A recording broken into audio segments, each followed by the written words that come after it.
Hello and welcome back to the Scarlet Chess Club. This is the first death match between Clint and Zachariah. We've had this is the first game out of four, so it's going to be four matches. Both players played two whites and two blacks. This was a Sicilian. Let's take you through the start. So it started with an e4, c5. Hold on, let's just reduce volume a bit, and then almost a regular knight off, and then you see a c4, queen b6, and then finally, I think we are all the following till move. This move they were following this game on the Lichess database, and on move 11 we are officially out of theory. Going to the current position, Zachariah has just played knight to h4. Sorry, knight to a5. I'm sorry, knight to a5, and Clint is waiting. Both the players are with 16 and 14 minutes respectively.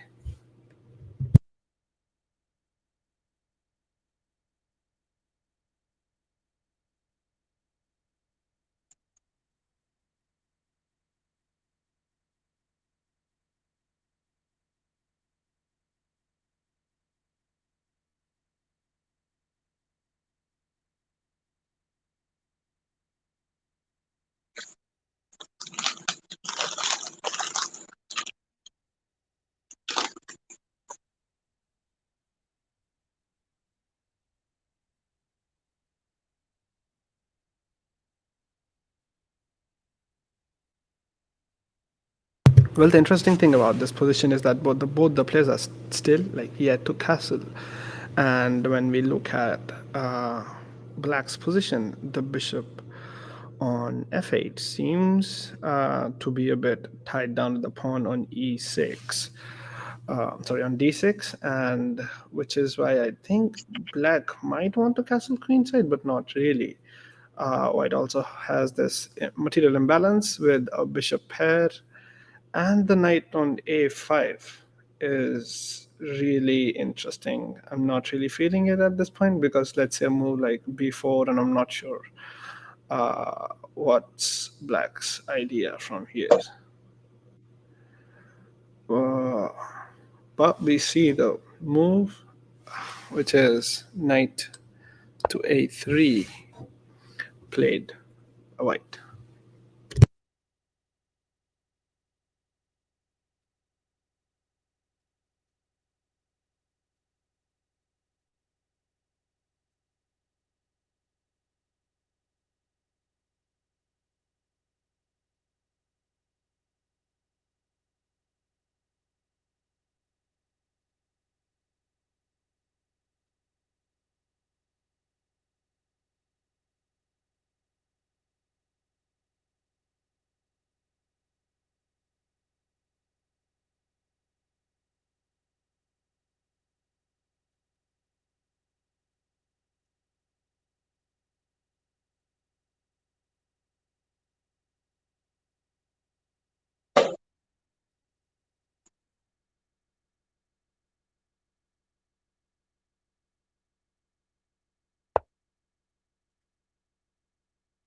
Okay, so b6 played by Black and making space for that knight to go back from to b7, and then maybe hop to d8. And I still don't see a future for that knight. But well, uh, it is doing what it does the best, hopping over the pawns.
And now a check to the Black King with this very interesting bishop b5 idea. Uh, so the only piece that can actually defend the king from the check is the knight. So knight d7, as we are seeing on the board right now, and white seems to be pressuring the Black King a lot. See, this bishop on f8 right now seems a bit sad. The only way it can be activated is either you play g7, g6, bishop g7, but it's still running into its own pawn chain. It's not really great. And the other way it can actually uh, activate itself is bishop e7 and then going, but then still it's just running into not a lot of good places. Both the kings haven't castled till yet, and I think white can definitely state a claim on this open c file. The knight on a5 actually for black seems to be a bit out of the game at this point. So it seems to be doing better in this position at least. But let's see if something can be found. He's ready to play a move. Let's see what he plays. And white castles. The valuation at this point is 7 plus 7 uh, by Stockfish 14, and actually a little bit more, plus 7.7, because it feels like white has this tremendous pace advantage, and black is just behind in development, and this knight is technically out of place.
And we've seen a ton of exchange in the recent moves. So, going back a little bit here, white castle, bishop e7, f4, castles, and after white took on d7, black takes with the queen on d7, potentially uh, getting things back in line. And black doesn't seem so bad at this point. I think, still think white is better, but not by that much.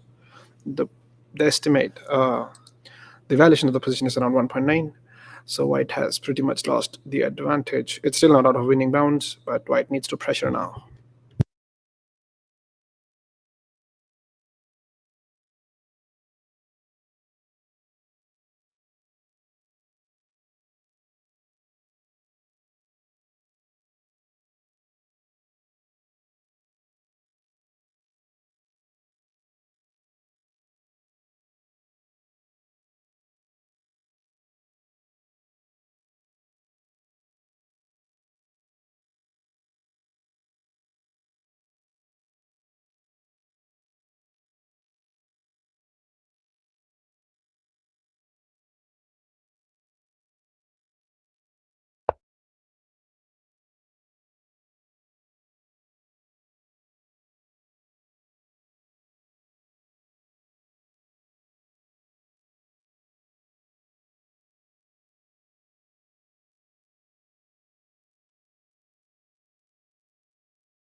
Okay, so since the last update we've had uh, black after black took, we've had this nice position where now black has played f6, completely hemming in this bishop. I'm sorry, with the f6 and the d6 pawns, we're looking at uh, Clint versus Zachariah round one. Uh, Although now black has challenged white's claim of the open c file and also has made this really nice move to knight to b7, which I think is nice because the knight might actually end up somewhere after a move like, let's say, a5 takes, and the knight might actually come back. So we're expecting uh, an equalist position right now, and white still holds around a +2 edge with this very interesting rook c2 move right now. And we say hello to all our subscribers and the viewers.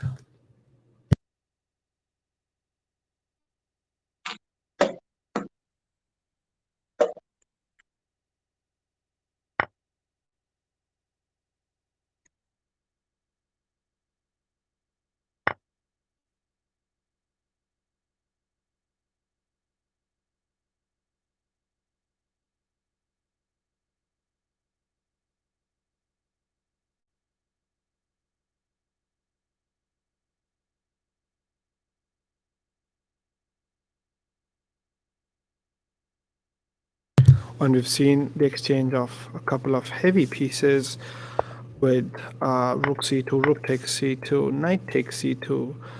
Uh, White's knight, similar to black's knight, is making its entry back into the position. So at this point, the computer says it's pretty drawish. At one point, white had a 9 point advantage. Looking at the clock, we have 7 minutes and 6 minutes. We have a 25 d5 for today. And let's see what black plays. Again, I think just an easy move is just taking the claim or laying your claim to the open file here and then somehow maybe rerouting your bishop back. So I am still looking for this a5 move at some point where takes, I'm sorry. So a5 takes, and then you can somehow put your bishop on this, exchange the dark squared bishop off. I don't really like this position unless the king goes to king h1. Like unless white plays king h1, I think this diagonal seems to be a bit tricky for white. So black has a clear plan. Actually, the black moves are going easier, whereas white has to like maybe figure out if he wants to go queen f2 and do a rook lift or lay claim to this. And black has chosen to play the easy move, which is rook c1. I think that's a good one. 7 minutes 20 seconds on the clock for Clint, 5:33 for Zachariah. I think the game is going to pick up pace now.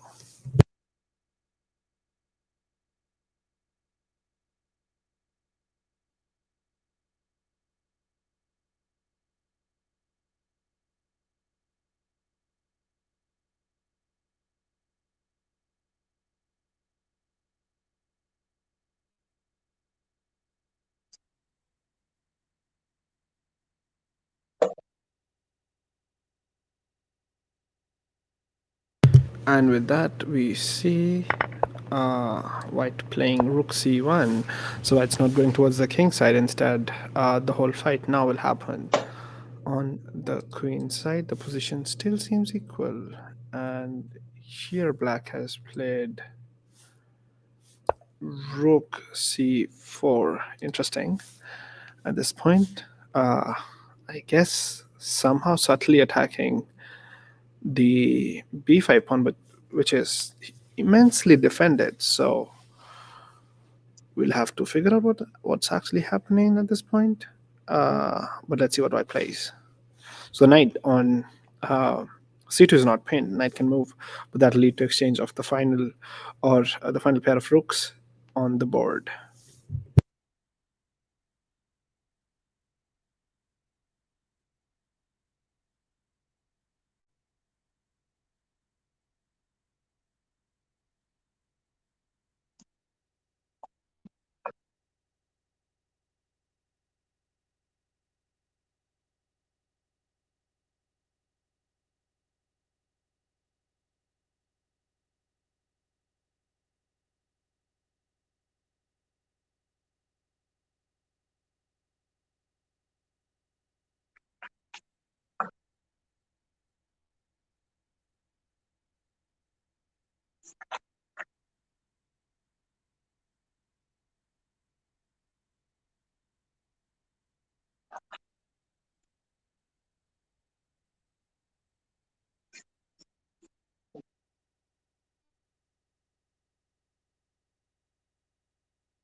And white here has played queen to d3, attacking the rook and asking the question, what are your intentions with this rook?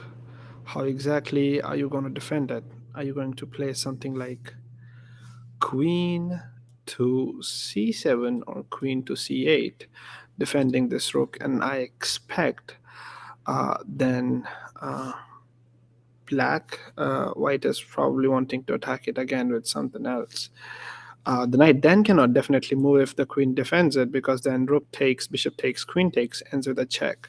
So we will have to see how exactly, uh, what ideas does really white has in mind, and how exactly does black respond to it. So queen c7 on the board right now. Very amazing. So the knight now cannot move because rook takes c1, bishop takes c1, rook takes c1, loses a piece for white. At this point, it's 0.05. I'm actually zero point 0.7 for in terms of for white, but the time getting really low for both the players. We started with 25 minutes each for each player, a delay of 5 seconds for every move. Both the players having comparable times at 4:30 for uh, Clint and 4:38 for Zachariah.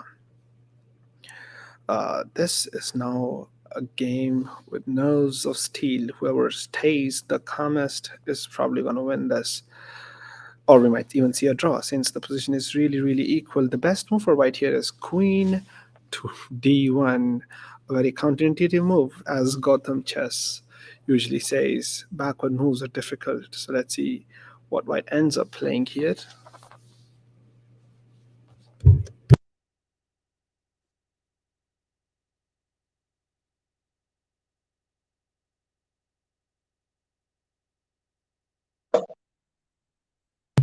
And we have king f2 on the board. And I might dare and say that this seems to be a bit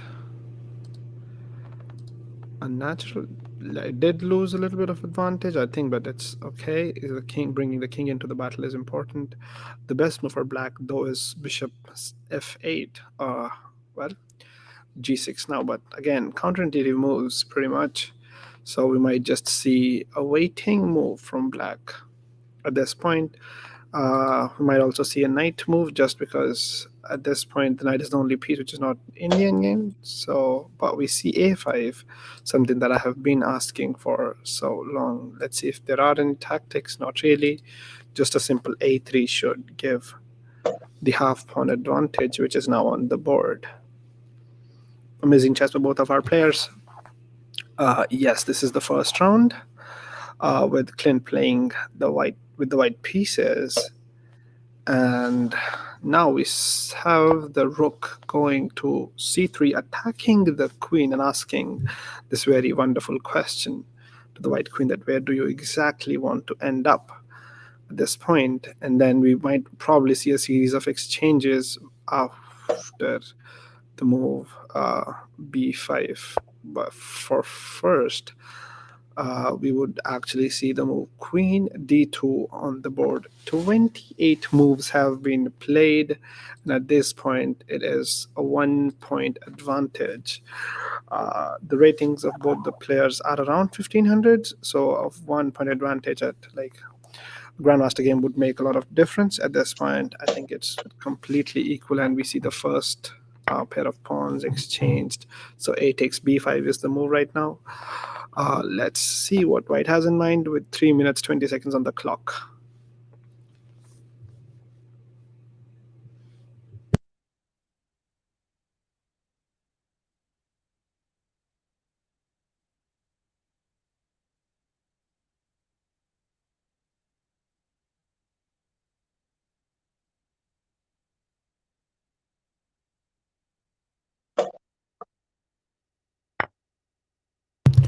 And we see knight takes b5. Very interesting. Again, and asking the question to black. I don't think there is any other opportunity. I think rook takes c1 is really forced at this point. So asking a question, do you want to go into an endgame? And Clint seems in the mood of finding it out. With 2 minutes 55 seconds on the clock, Zachariah now needs to ask this question: Does he want to trade? But he plays knight c5, denying the queen exchange and keeping the queens on the board. Yes. I mean, at this point, when the time has gone down to the last 10%, it starts becoming a bit difficult.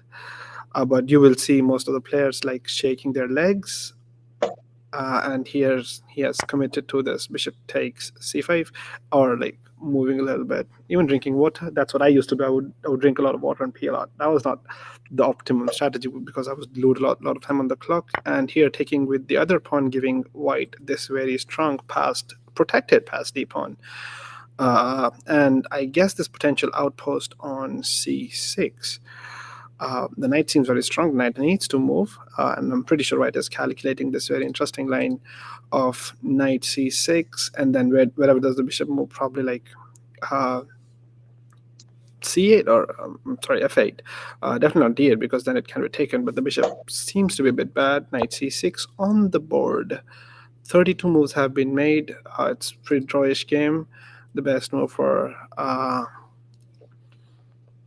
black seems to be bishop d6. Again, just hemming the bishop by its own pawns, and bishop d6 is on the board. We have this protected c passed pawn, but the passed pawn of white is actually way ahead than the passed pawn of black. So at this point, I think both the players basically we will turn on the engines, and I think probably need to turn off the arrows. And here, queen has been moved up, and let's just remove the arrows. Okay, and let's go back. G6 seems to be the top move. The stockfish says it's a draw. I think if white is able to exchange the queens, white has a little bit of an advantage, and black here simply moves the queen to b7, just wasting time at this point and asking the question, what exactly do you have? Like, do you have a plan or not? And then a move like king f7 would be a fatal error because of this really nice fork. And here seems like white's gonna go a4, a 1.1 advantage. Let's see how really white seems to think of making progress and what moves have to be made. King f7, again a fatal error. King f8 seems most likely to be on the cards. I think g6 now also makes a lot of sense, attacking the head of the pawn chain, and see if white is wanting to exchange the pawn on f5. So something like g6, f takes g6, h takes g6, king g7 should be there. But queen a8, a very silent move, attacking this pawn and asking the queen to stay glued to this b4 square, or go to one of these, which is the c2 or the a2 square, to keep defending this pawn, since queen is the only piece that is capable of defending this pawn at this point. The knight is too deep, cannot return, so the knight's escape is completely blocked. The knight is just set right there, and with around a minute and 15 seconds on his clock, Clint seems to be ready to touch his king. Let's see. And we see king e1 on the board. I still think it's time for g6 to be played. And the position says point 09, king f8, king d3. And now the moves will start coming quicker as the time goes down really quick. Both the players having less than 2 minutes on the clock. 25 minutes is what they started with. So let's see. We have people cheering for Zachariah. Zachariah playing this very interesting move. And queen b5 has been played, another square that the queen can defend the a4 pawn at. And Zachariah in the path of a discovered check. We now have both the players at around 130 seconds. Clint at 110, Zachariah at 120. Let's go. Let's see what black has. Black can play here. There's no nice check coming in. There might be one, but again, g6 is what it's saying. It seems like white is winning with the advantage of 6.8, but king f8 has been played, and now uh, this pawn seems to be falling, but uh, it has been completely missed. So the b6 pawn was actually falling, completely missed by Clint. It was made in the move was made in 3 seconds, and with bishop c7, Zachariah has defended pawn. Clint now realizing that he has missed an opportunity of winning the b6 pawn. That could have been an easy win with the a4 pawn just gliding towards promotion. And now with queen b3 and 53 seconds on the clock, both the players under 1 minute. And here we see queen a6 check coming in, and let's see, and the queen goes back to b3, exchanging the queens. And now Clint has an important decision to make. Does he take it with the pawn and block his knight off completely, or does he go and take it with the king? And he takes it with the king.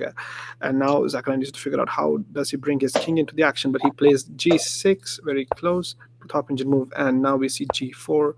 Both the players with 48 and 54 seconds, respectively. And we see h5 coming up, giving up, completely ignoring the threat of the f pawn taking g6, because the king can anyway go on g7 and win that pawn back. Let's see. So there's less than 40 seconds left on Clint's clock. Let's see what he does. It's a bishop versus knight endgame with equal material. The bishop is hemmed in. It's a bad bishop, but the knight has no escape. So what move does he make? He makes the safe h3 at this point, and Zachariah has twice the time, but which is not so much. It is around 40 something seconds. It's occluded by Zachariah's king, but Zachariah touches king, goes to g7. Clint again there. So if you don't see the clock moving, it's because the clock, there's a delay of 5 seconds so that you don't lose with it. And Clint goes into this where he plays knight e7, and I think he's winning because there is this very interesting d6 push that comes in, which loses the b pawn, and then the a pawn actually goes on to queen. So white is winning with plus 9.4, but let's see, will black find the idea with less than 20 seconds on the clock? Less than 20 seconds happening, and the clock has died. We will fix it actually.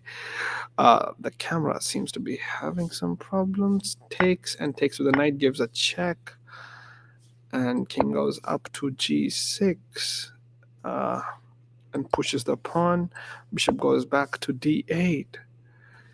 I think around 10 seconds on the clock. Takes and king takes back on h5.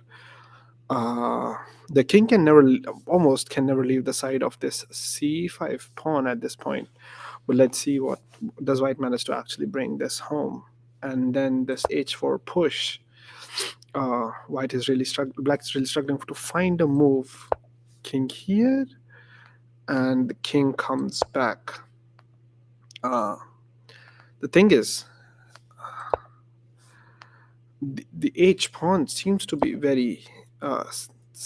something that can run up the board. The king goes away, and now the h pawn will run to promotion.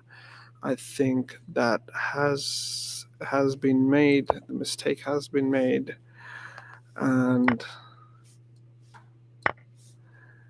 white should be able to get this home now, since the promotion of the h pawn is really not is really unstoppable.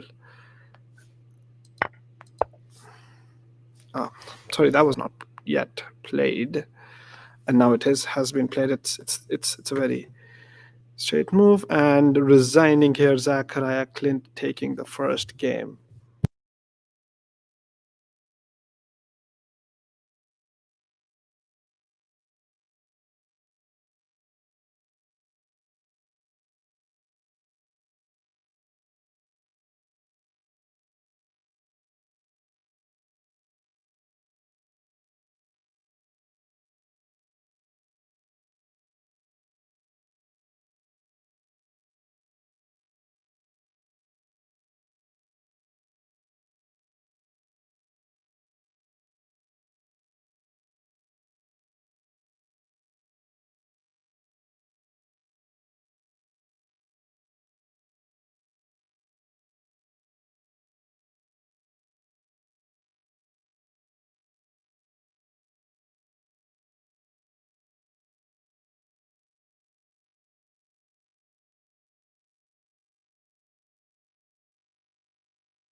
You also missed this week, I guess, because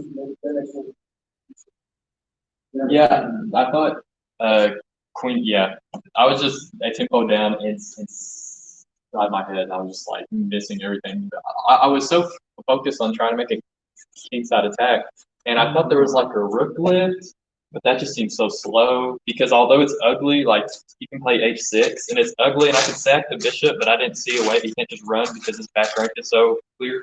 It was just like, yeah. But like at one point, like when you got into the end game, I feel like the bishop was just extremely bad. Like no, I blundered at one point. He could sack, I think, this pawn, and just sacking that pawn, I think it gets his. I think it gets it out, and I also think he could have sacked another pawn and got the queen out by behind. So like I was looking at a lot of pawn sacks, and they looked good, and I was just like I couldn't find because I had like a minute. So I calculated for. oh no, calculate all the Yeah, I think there were some good pawn sacks in the game. sure. But that's hard to play. It's like. But then hard. you did really find that knight f7. Yeah, I guess because Yeah. no knight e7, knight f5. Right. Because then you had this like once the pawns are on d6, the bishop is pretty much. Oh yeah, it's dead. Yeah. And you can't even like sack it. Like there's like it's just completely dead. Like you have to sack a pawn, and I was careless, and I allowed. Stockfish was so happy with like so you played g6 a bit late. Stockfish was like asking for g6 for so long. So when you started playing king f8, king e8, that was bad. That at that point Stockfish like sack that, just push g6. If he takes, just go king g7 and you're safe. Yeah. Interesting. I like this whole thing. And you guys are doing okay? Yeah. You guys need anything else? I'm ready for round two. Yeah. So opposite sides. Yeah, you have to switch. Let me just check if this is straight. Straight. Your hands off my tits. So, have you made sure that this would not disconnect now? I told it to forget the other networks and I re-signed into the A-State Secure like that. So if it's going to disconnect, it's your fault. It's my fault. Okay, I'm sorry. Oh. All the best, guys. Oh, was he gonna raise that camera?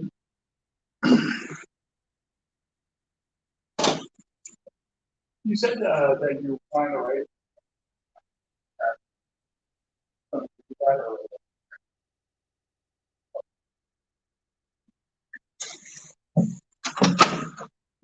Same had me switch.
Oh, and we are back live with the second round.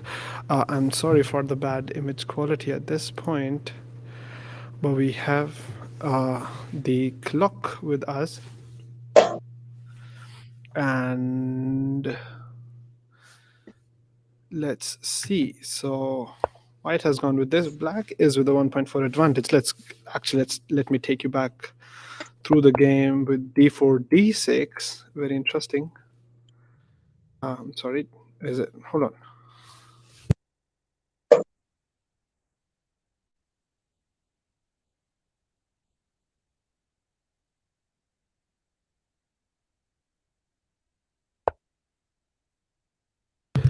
Yeah, so let's start with the game. d4, d5, c4, and it's a queen's gambit accepted with a very interesting variation coming up with queen h4, knight f6. It has been played before.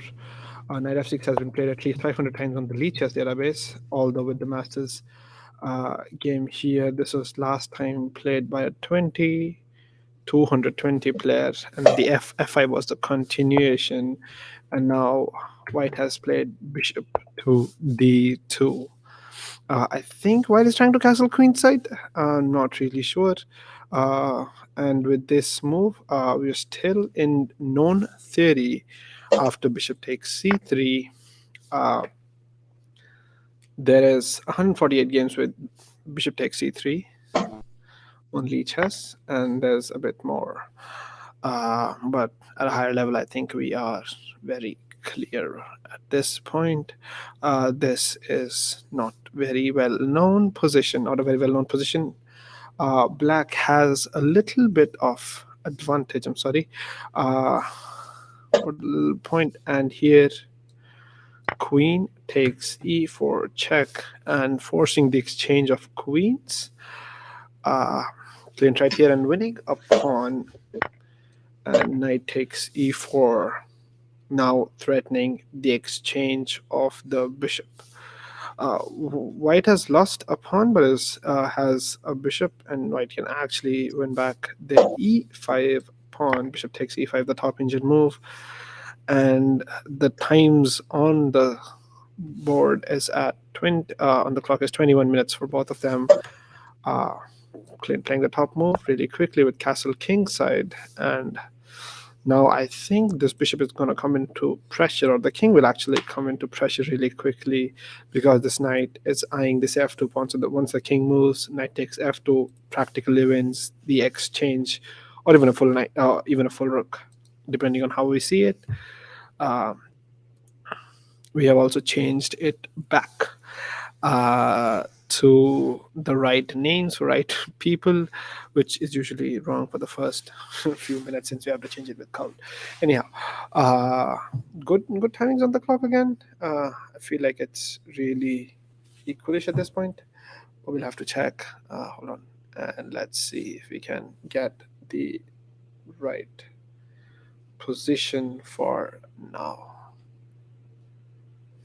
White to move, it's a one pawn advantage to black, with around 20 minutes on the clock, so no need to rush for the players.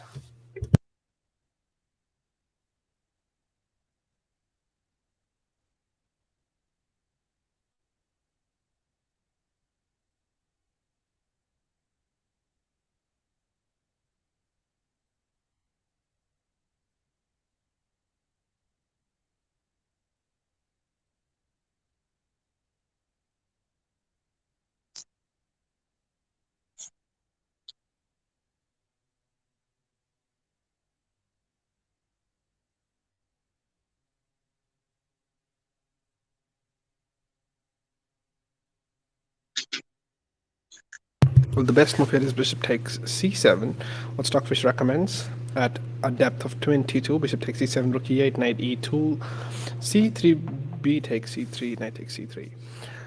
Zachariah seems to be in a deep think, has thought for around 2 minutes. Let's see.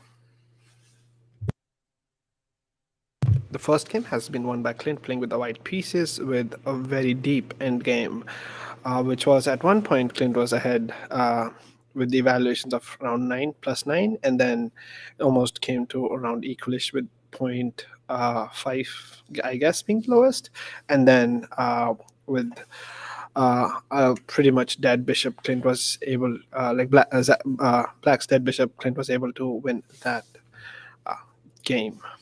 So let's see. At this point, we have really interesting game where the queens are off the board really quickly. So black has not only just equalized, but also gained an advantage. Since the development seems equalish, the problem is the king's safety.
a very interesting position at this point, as white has chosen not to take the c7 pawn and asked black the question, do you want to save your pawn or do you want to play something else? And since I'm just planning to play knight f3 and castle to safety, and then I'm going to ask you the question, where exactly is your advantage? Uh, white seems to have Black seems to have double pawn. White seems to have a lonely, isolated pawn on d5. But that's the only thing. White also seems to have a bishop pair. Black, though, can gain an edge, I think, by just playing regular development moves, starting with something like rook e8 and asking, like sacking a pawn at c7. So rook e8, bishop takes c7, and then c3, and b takes c3, knight takes c3, pushing on this bishop on e2. So let's see if Clint is able to see this line. It's a very interesting line where you just stack a pawn, but the bishop on e2 really becomes, you have to really defend it, and the king and knight are the only things that you can use to defend it. And then the other part is that there's a knight on c3, which is devastating since it takes the, so the knight would end up here, which would take away these three major squares from the rook on a1, so he can neither move to b1, a2, or d1, and then this knight and this king are fixed, which will basically cause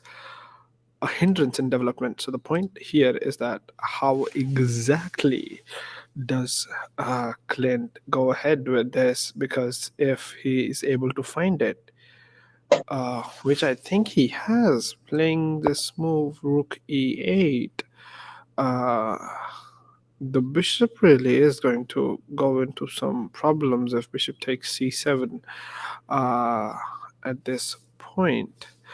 And the other idea, again, we can see the time, which is around 17 and 16 minutes for both the players. Bishop takes c7 is on the board, and c3 has been seen, and now this knight will end up on this really interesting square c3, just not letting white develop.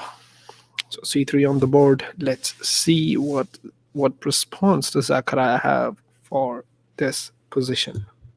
Also, we would like to remind you that this is a rated game, so there are rating points at stake at this point.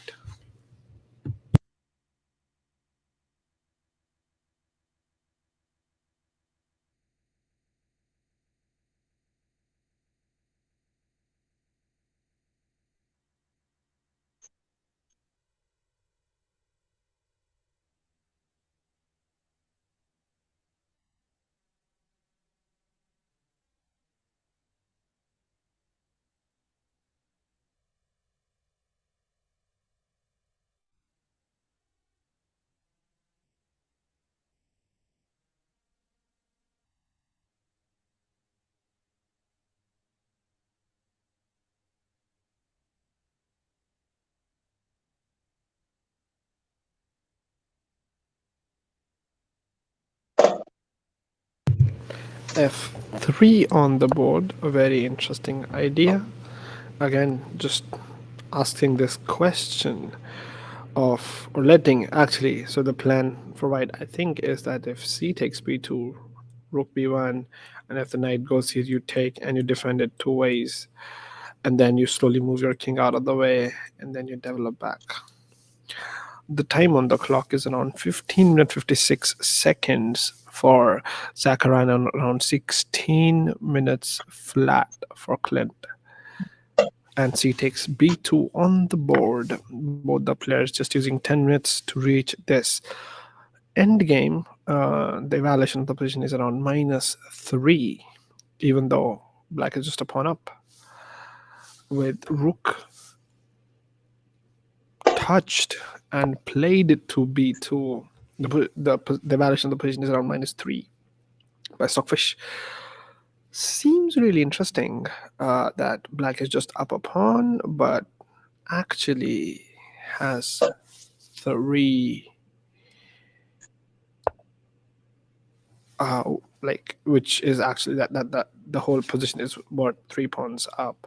Very interestingly, now after rook takes b2, I think the material should be even with the pawns, but as you see, this knight almost can never move, and this pawn on d5 is hanging.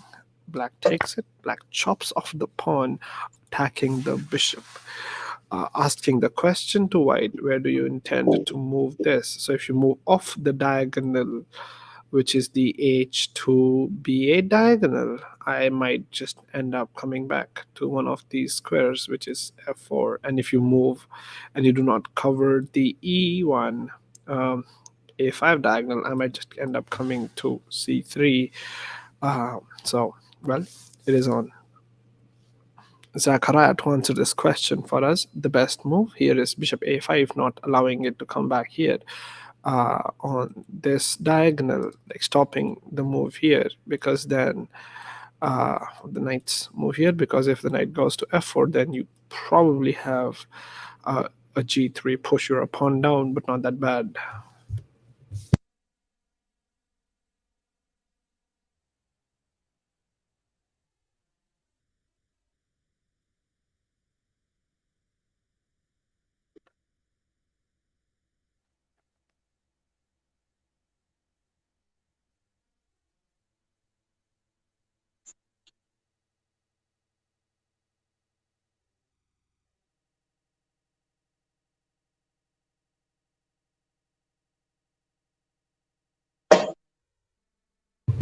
Well, bishop g3 on the board.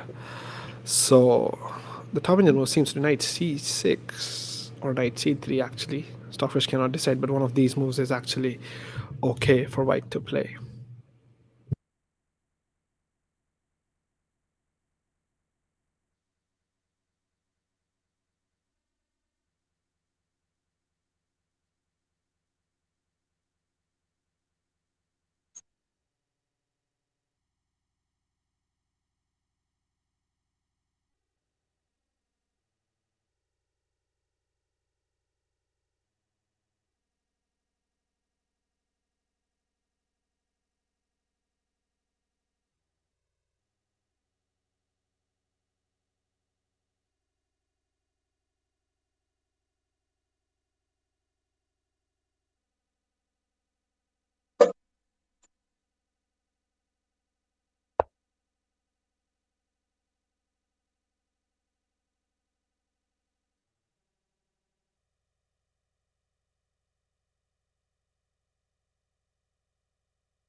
And we've seen major exchanges in the last few moves.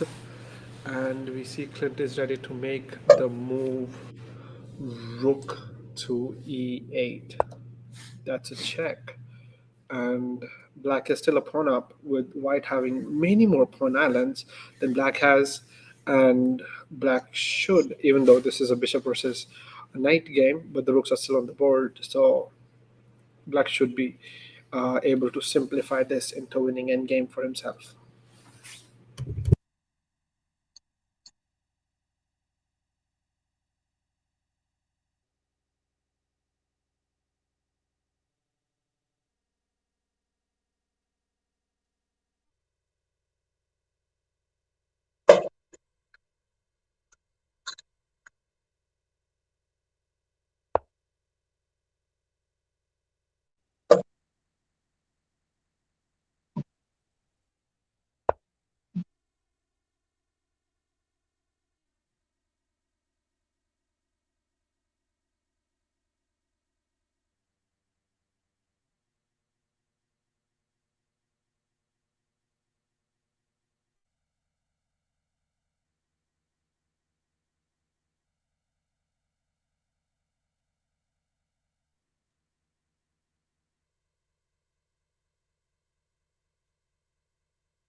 Okay, so we have traded down into a bishop versus knight endgame with white having 4 pawns and 3 pawn islands, and black having 5 pawns and 2 pawn islands.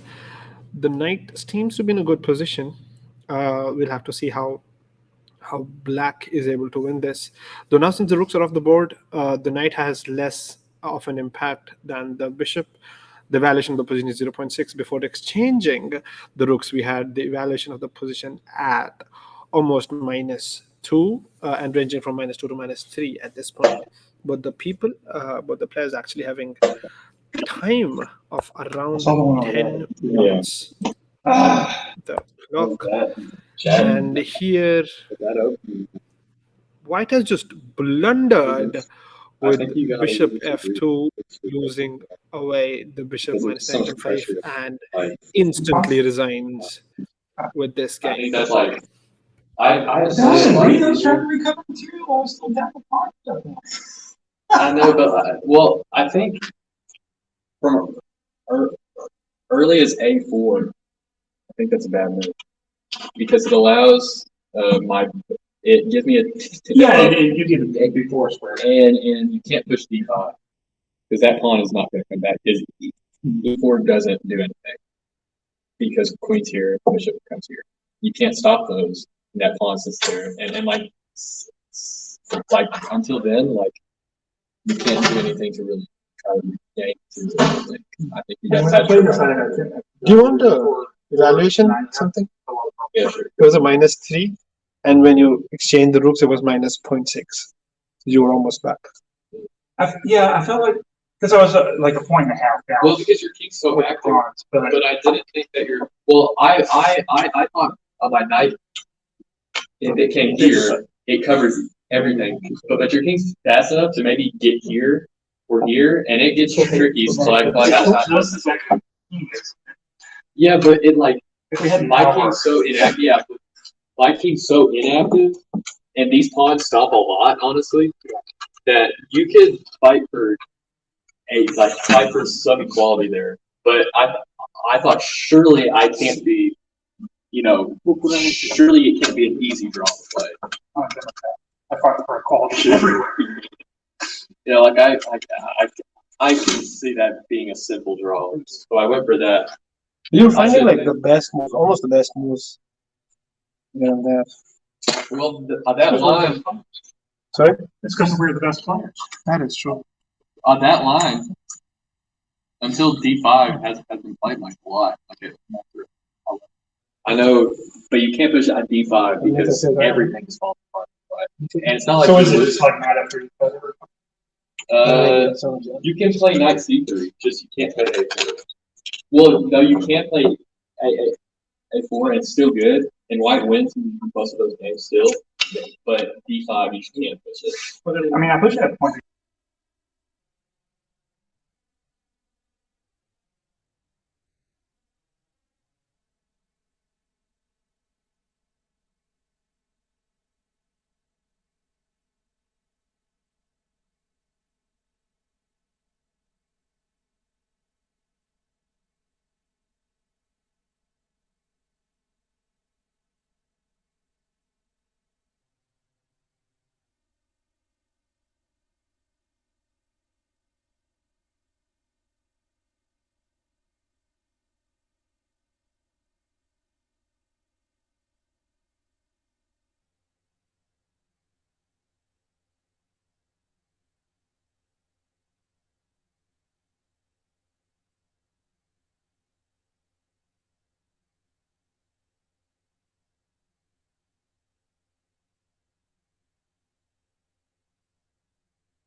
just watch myself.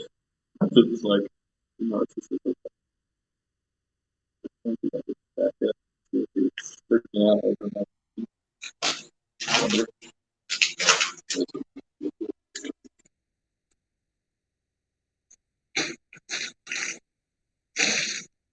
So I guess we're good to go whenever.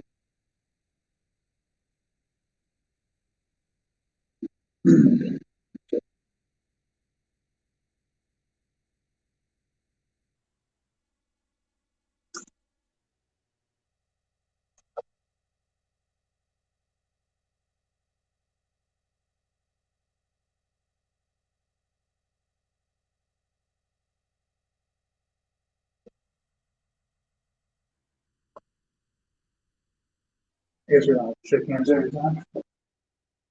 That's not. Are you ready?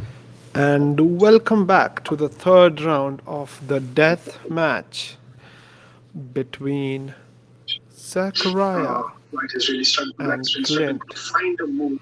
At this point, we have I just want Zachariah to hear this in the third line. game with black That's not what I meant pieces. to hear. Both of them We can't check have played two It's games symbolic. and handshake, and we're ready for the first move. Little small changes have been made throughout. Let's go with knight f3. That's the first move. Clint has won both the games, getting an early advantage. In the first game, messed it up, and then won better in game. In the second game, Clint was able to find an advantage at the start, and he was able to nurse it till the end. And then Zach blundered a piece. With now a very interesting opening, I think the King's Indian attack with bishop g2. Let's go forward. I feel like it's very interesting. Black equalizing really early with g6. There's still a little bit question on who's better here. Both the players starting with 25 minutes on the clock. White castling in for moves. Bishop g7 being played. Really interesting. d3 on the board. Well, let's see. I would probably go for one of these, like d5 or e5. We will have to figure out which one is a better one at this point. And d5 on the board, and the evaluation now says 0.0. So black seems to has equalized with the queen side expansion at this point. I'm expecting a move like knight bd2 at this point, or knight c3. More like knight bd2, because I expect Clint to go with e5 or rook e8, but e4 first. And if d5, knight d2, knight bd2, rook e1, knight f1, that's what I feel should be seen, since it puts a lot of pressure at the center. Black still needs to castle. Black needs to find this very easy knight f6. Black takes. White takes back with the pawn, and now queen takes d1 is the top engine move. Give a little edge to white, especially because black has not castled. Knight f6 has been played, asking if white actually wants to exchange the queens. It's a very interesting question for white to be asked, because queen takes d8 seems to be the top engine move. Queen takes d8, knight takes d8, and then a knight c3 should be a good move. Again, I think black will not be able to stop both these, but with a6 I think he can stop, since takes, and c4 is another thing that white can do after queen takes d8, knight takes d8, knight c3. Interestingly, there's around 23 minutes on the clock. We are streaming with a little bit of a delay, not a lot. I think it's around 30 seconds, just so that the stream that reaches you is much clearer. We have the clock and the other part up right there, and we have both the players. Well, let's also switch a little, some parts of the stream where we can bring and we can allow you to see both the players more clearly. At this point, White is thinking and ends up taking queen takes d8 and knight takes e8 should be knight takes d8 should be the response to that. Knight takes d8 played on the board. And now asking the question to White, what exactly do you have as a plan? Black can simply play something like c6, bishop e7, castles, and should be okay. White needs to start finding aggressive moves, and White starts with e5, asking Black's knight to find a passive place. At this point, I think the best move seems to be knight d7 for Black whatsoever. Knight g5 has been played. Very interesting. Again, if h3, something of sort of the h3, the pawn e5 is hanging. So rook e1 is one of the moves. Bishop f4 is one of the other moves, and both the moves are equally okay. And Stockfish really seems to be completely fine with both of these moves.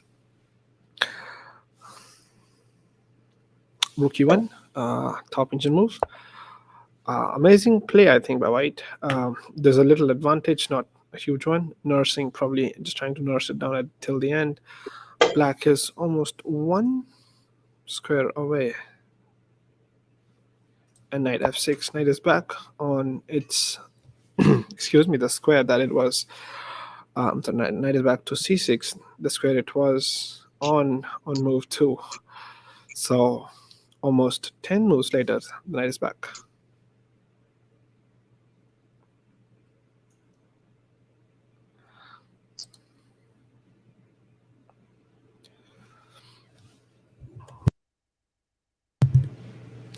And here we see bishop f4 defending that pawn 3 times. Black has 3 attackers, the knight on f6, the knight on g4, and the bishop on g7 attacking the e5 pawn.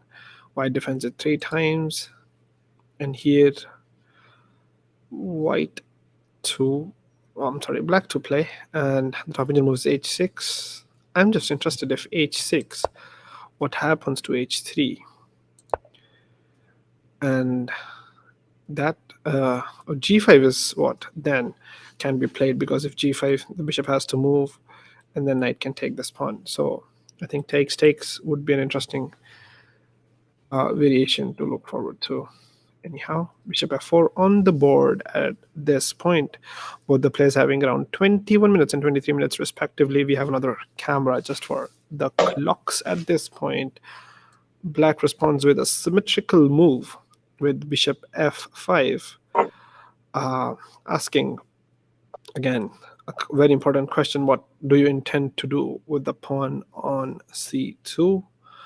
The top engine move is h3. I'm expecting something of response like c3 at this point, but we might also see something more tactical like knight c3, but c3 has been played because knight c3 would have led this very interesting line where bishop takes c3, and then you go in here and start attacking this way, start attacking the c7 square.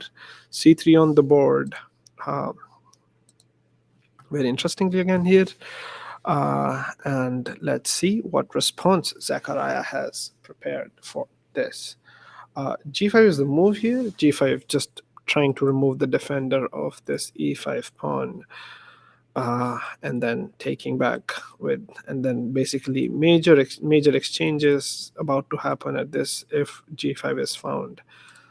Again, at this point, the third engine move is castle queensides, and that's what I'm expecting to happen: castle queensides or castle kingside.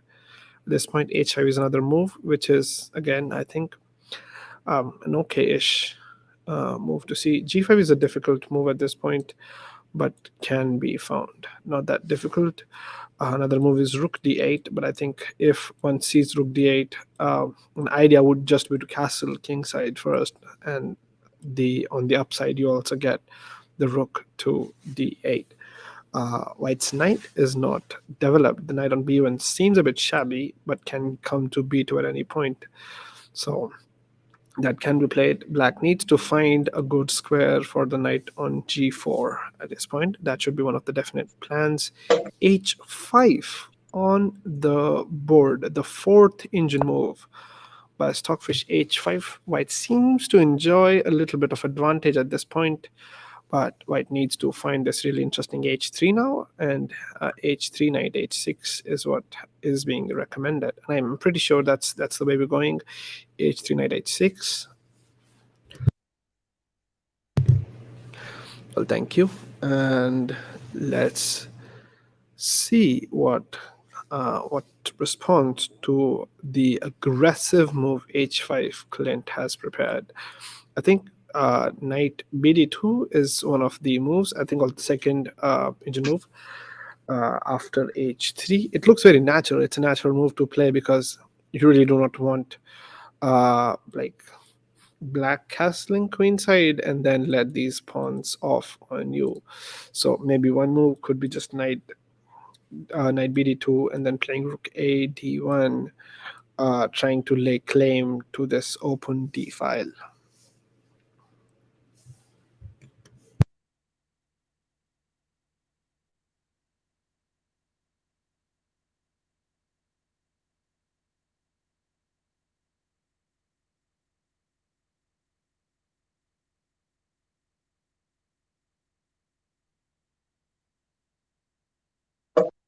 And we see h3 on the board.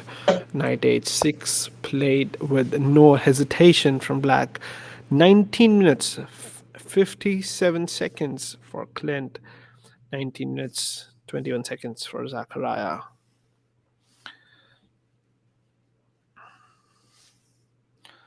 Well, the drinks for the time being occlude the clock for us, but the farther camera basically gives us the clock for now, which is around 1927 and 21:27. So a 2-minute advantage for black. Not a lot, a little advantage for white. And knight g5, third engine move on the board. Knight g5, very interesting. I think trying to provoke f6 takes, and then the pawn cannot take back. Trying to provoke f6 at this point. The top engine move again is rook c8. Very difficult to see. Rook d8 is much more. I would suggest rook d8 is much more interesting at this point, which is also a third engine move. Castle kingside is another move, which obviously black can look forward to rook d8 being played.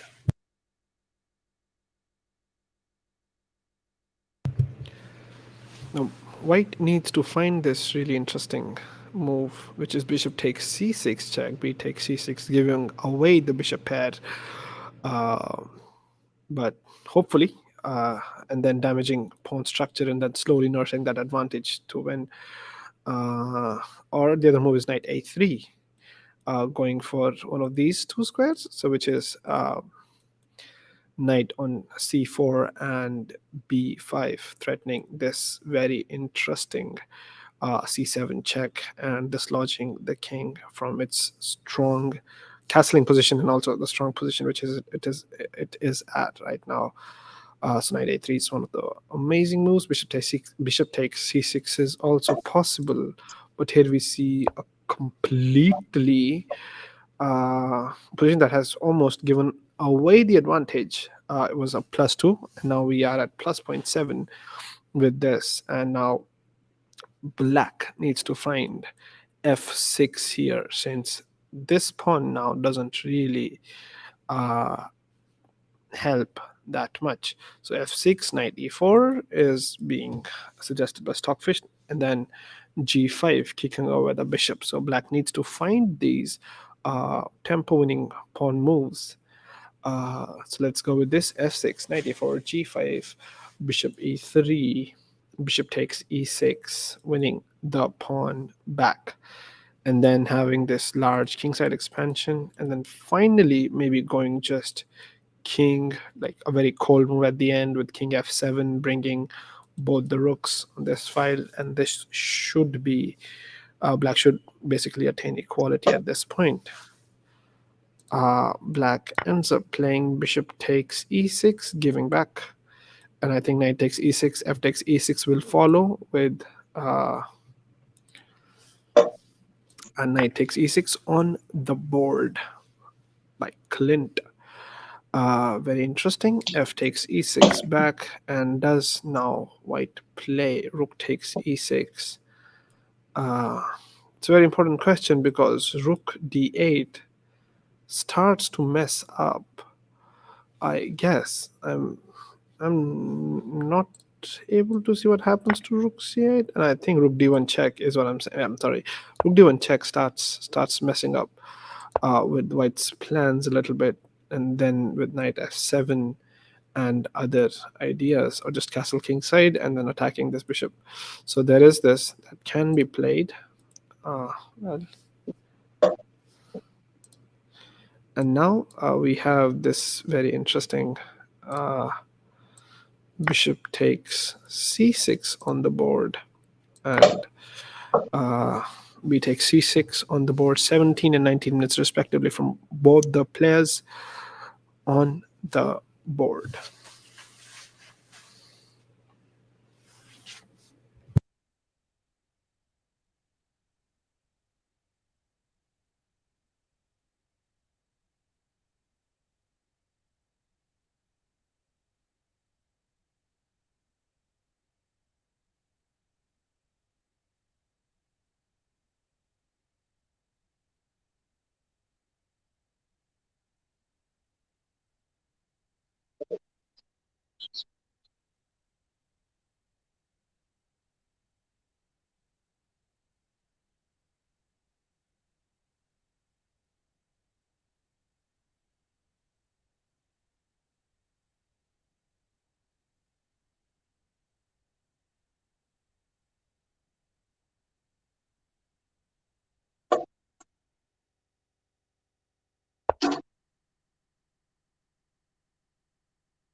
And finally, we have the clock back with us.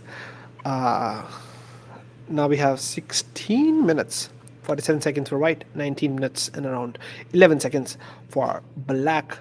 Black enjoys a time advantage, but white enjoys a better position with double pawns for black and a very free flowing bishop on f4.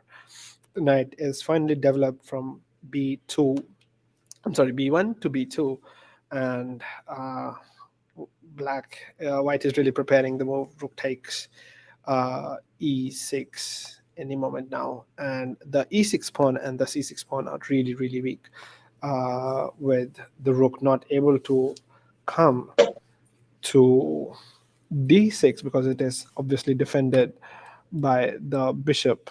And here we see king f7 played by black, and a +2 end game for a grandmaster game. This should have been winning, but white still needs to find one good move after the other. Well, we are very sure that these two players will go on to become really inspiring international players with a good rating at this point. Both of them are around 1500, and I'm very sure they're underrated because with the play that they have been showing, you can definitely say black actually spearing out the top engine move bishop f6 within seconds.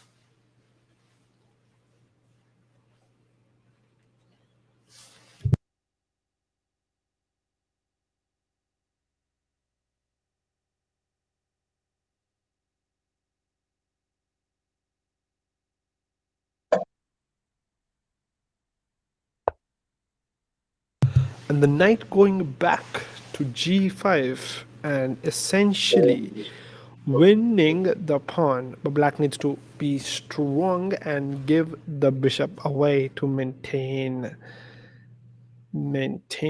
the pawn on e6. Very interestingly, if the knight gains access to the e6 square, which is after king g8, knight e6, the knight should be very, very strong. The rook is basically not able to come to a certain amount of squares. So the knight on e6 will basically take away these two squares. The bishop takes away this square, which and also the squares. Almost all the dark squares. I'm sorry. Also all the dark squares on the d file would have been taken away from the rook, and essentially also taking away the idea of doubling on the d file. So bishop takes, top engine move again, and after bishop takes, black needs to now find this very interesting rook d5. Rook d5, bishop e3 seems to be the way to go. Well, let's see. With now black almost falling in under a minute of time's difference with white, so both are at around 16 minutes of that time.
Well, a small update at this point. Both the players did miss a very interesting rook takes e7, and now we see g4 on the board.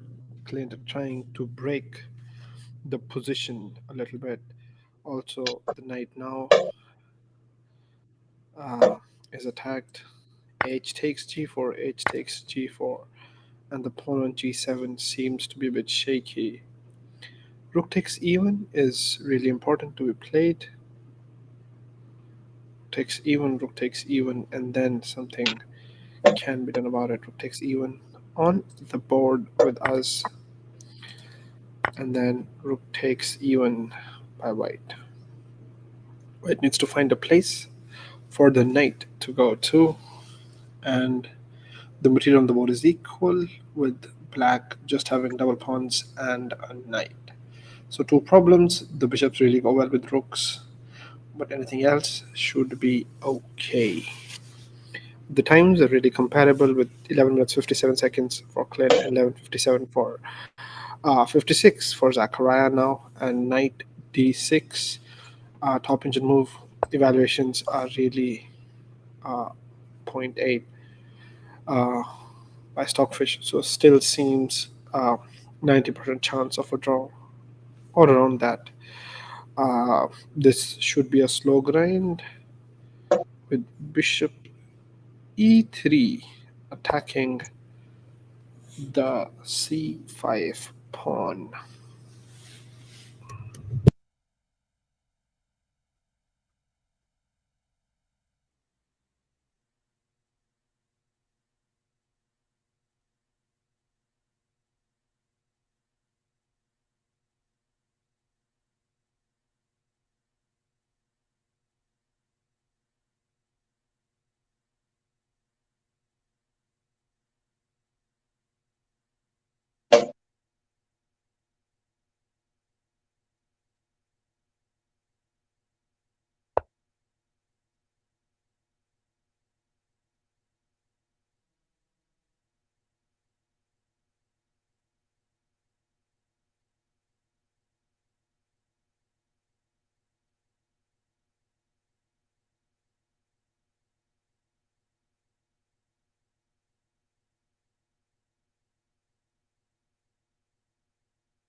And now we see both the kings coming into the play, with white first playing king f1, black responding with king f6, and now king e2.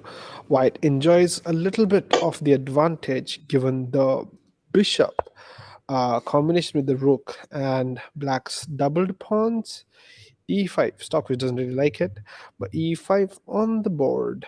Uh, Black really needs to be sure of not blundering into a skewer or something of that sort, where there is no chance of it as of yet. But black also has this on the plus side. The only available open file, actually there's two, the A and the D, the A and the D file, and black is there, and white contesting it now with rook D1, asking black, what do you exactly want to do? Do you want to exchange, or do you want to bring the rook to a different file, or how exactly do you want to exchange this rook with me?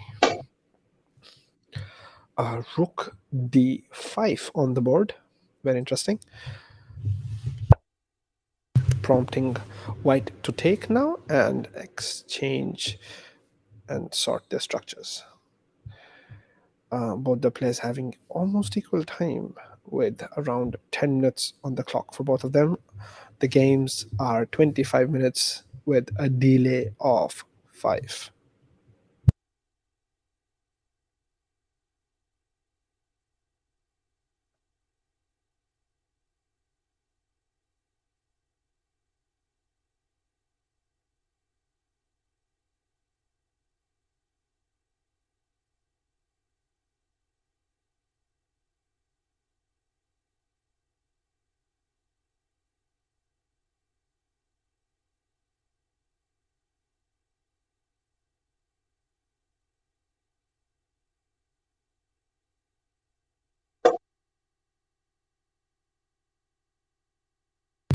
And white now not really wanting to exchange the rooks and helping black to reestablish his pawn structure. White goes to rook a1, asking black, how do you defend from this threat of rook a7 with the intention of attacking the pawn on, I'm sorry, rook h1 and threatening rook h2 with the intention of winning the a7 pawn. But black really responds with c4, completely ignoring the threat of bishop takes a7 and expecting to put the knight somewhere after bishop takes a7.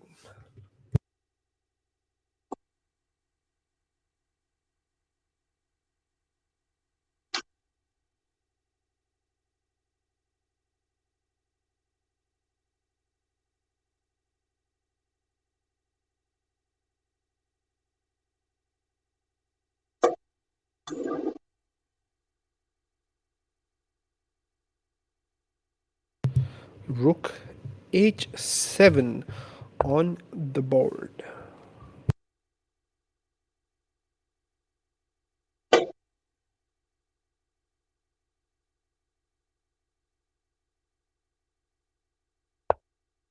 And now a very interesting move, rook b5. Now if bishop takes a7, rook takes b2, bam, comes in with a check.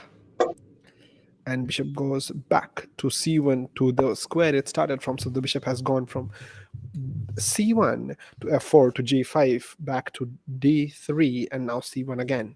So many moves and yet back to its starting place. That's what we call back to square one, but not really for white, who actually enjoys a +1 advantage.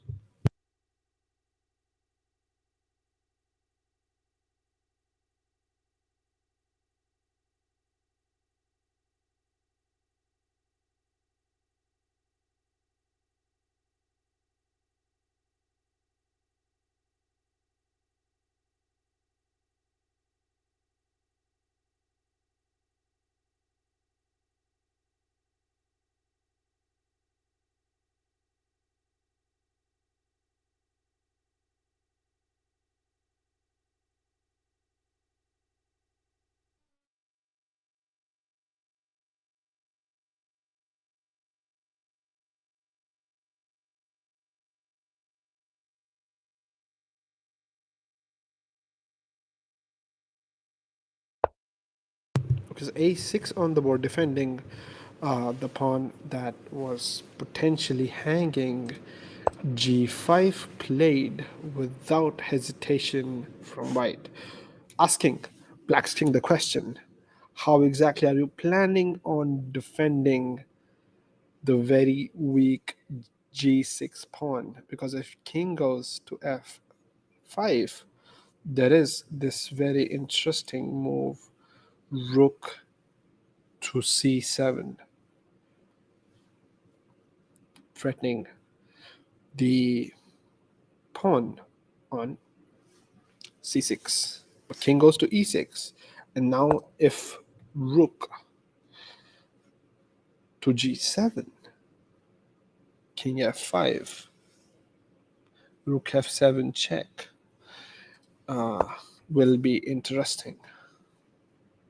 And we have rook g7 on the board. Black needs to really find best defensive measures from now, since the pawn on g5 is a rock defended by the bishop on c1.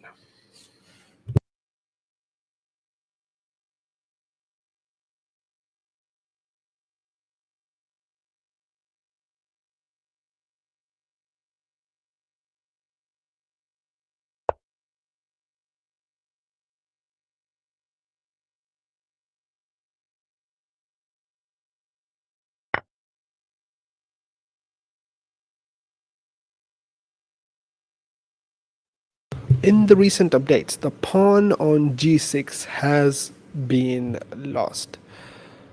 I guess white is expecting to go king f5, but then what from there? It's a very interesting question. Looking to answer that from our source Zachariah. But Zachariah responds to it with the king going back to e7. Now the rook on b5 seems a little bit awkwardly placed. To the response, white's bishop on c1 is awkwardly placed because of the threat of rook takes b2. But apart from that, the thing is, white's knight is really on the rim. Sorry, black's knight is really on the rim, and the rook, white's rook is really, really optimally placed.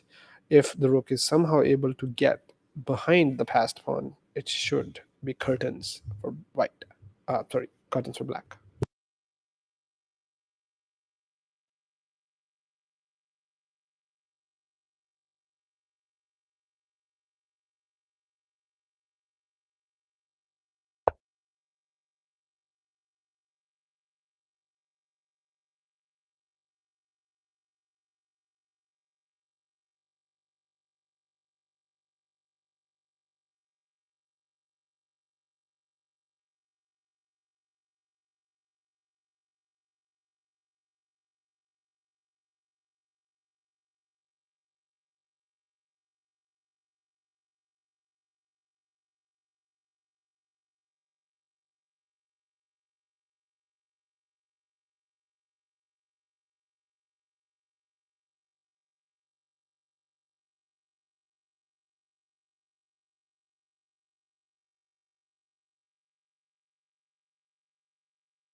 Well, in the last few moves, white has been able to bring his rook behind the passed pawn.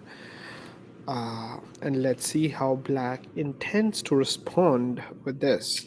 Because now the plan is really clear: g7, g8, queen. How do you stop it? I have no idea. Do not ask me, please. Black starts with knight to e6, stopping the exact advancement of g7, but bishop h6 seems to me a tempting move. White responds with king to e3, probably trying to win the e4 pawn.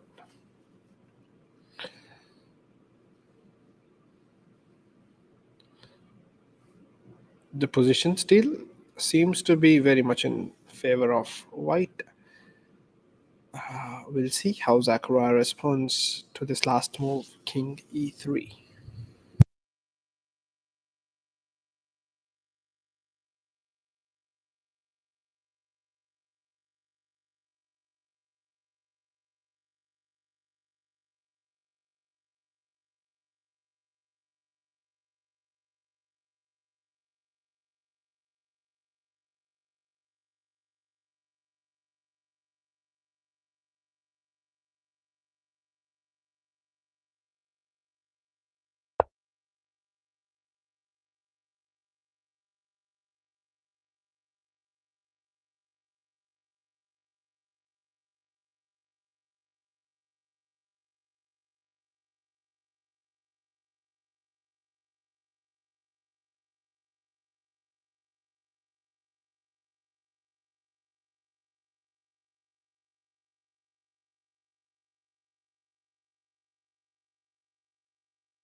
And after this exchange, white has simplified into 4 versus 3, and it just seems like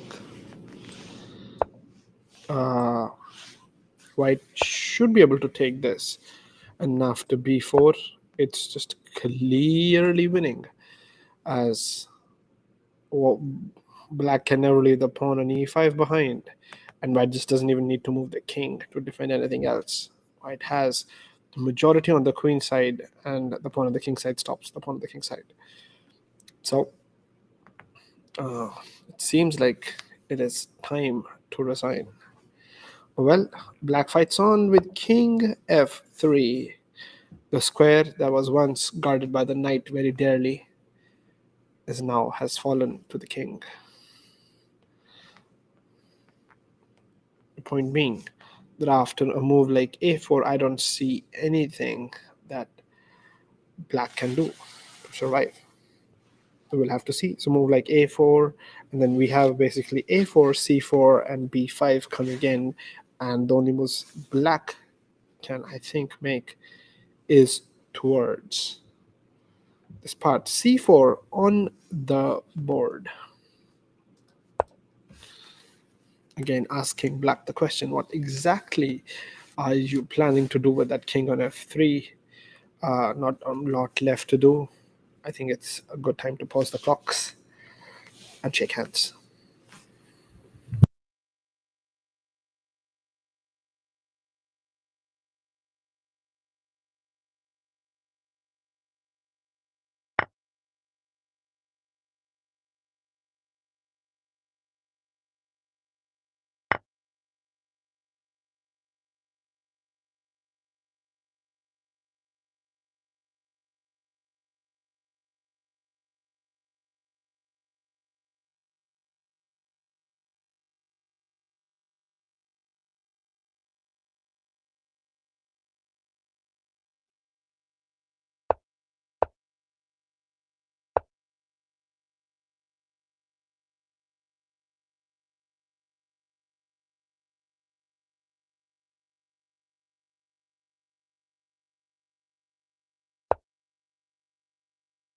And I guess these are the last moments of the game with a4 being played. It seems very iffy for black to even try to fight it, and black stops the clock, shakes hands, and it is GG's. GG's are called.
And with the last game ending, we have Clint winning this match 3-0, and which is where we end the stream for today.